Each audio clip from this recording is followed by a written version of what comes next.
अगर आपको muscle building करनी है, बल्किंग करनी है तो हैवी वेट लगाना चाहिए। अगर आपको कटिंग करनी है तो लाइट वेट से वर्कआउट करना चाहिए। ये एडवाइस आपने जरूर सुनी होगी, बट ये एडवाइस उतनी कारगर नहीं है मेरे हिसाब से। देखिए, मसल आपकी क्यों बनती है? जब आप जिम में वेट उठाना शुरू करते हैं, बिगिनर होते हैं, तो अच्छा आपको रिस्पॉन्स मिलता है, क्योंकि आपने पहले कभी वर्कआउट किया नहीं है। एक नया स्ट्रेस पड़ता है और बॉडी को वो बहुत ज़्यादा लगता है। बॉडी मसल स्ट्रेस के रिस्पॉन्स में बनाती है। जितना हैवी आप वर्कआउट करेंगे, बॉडी सेंस करती है कि मेरे ऊपर बहुत लोड पड़ रहा है और ओवरकम करने के लिए मुझे स्ट्रांग होना पड़ेगा, उतनी मसल बनानी पड़ेगी, स्ट्रेंथ इंक्रीज करनी पड़ेगी। इसीलिए आप मसल गेन करते हैं और आपको अच्छा रिजल्ट मिलता है। जब आप कटिंग पे आते हैं, सबसे बड़ी गलती, आप वेट रिड्यूस कर देते हैं।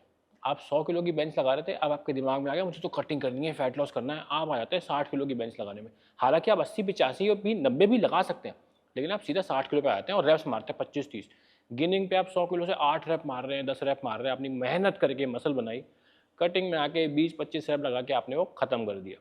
भाई, अब कटिंग में बॉडी सेंस करती है कि तो लाइट उठा रहा है, ज्यादा रेप्स मार रहा है, अब मुझे उस स्ट्रेस के लिए, which is a reduce stress from when you are lifting heavy, इतनी मसल होल्ड करने की जरूरत ही नहीं है।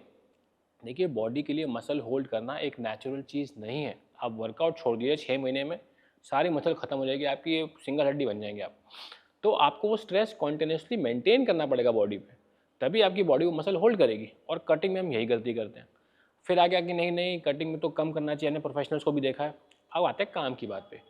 बल्किंग पे एग्जाम्पल, आप 4000 कैलोरीज खा रहे हैं और कटिंग पे आप 3000 खा रहे हैं, तो वो जो 1000 कैलोरीज का कट हुआ है या फिर 3500 खा रहे हैं, कितनी भी कम खा रहे हैं, कार्ब्स रिस्ट्रिक्टेड है, कार्डियो दिन दिन का 1-1 घंटा चल रहा है आपका, तो वो जो कम कैलोरीज खा रहे हैं उसकी वजह से अपने आप आपकी बॉडी में एनर्जी कम रहेगी।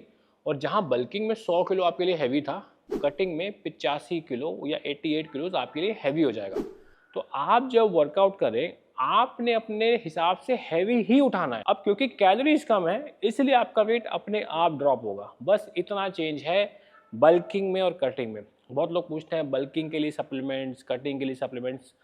80% सप्लीमेंट सेम रहता है। आपका वे प्रोटीन सेम रहेगा, आपका क्रिएटिन सेम रहेगा, आपका BCAA सेम रहेगा, आपका फिश ऑयल सेम रहेगा, मल्टीविटामिन, एक आपका फैट बर्नर आ जाएगा, वो एडिशन हो गया।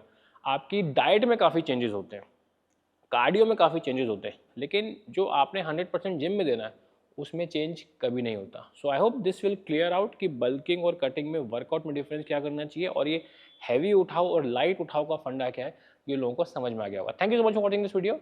डू कमेंट डाउन अगर आपके कोई क्वेश्चंस हैं हैवी और लाइट के कंपैरिजन में। I try to clear that out. Cheers.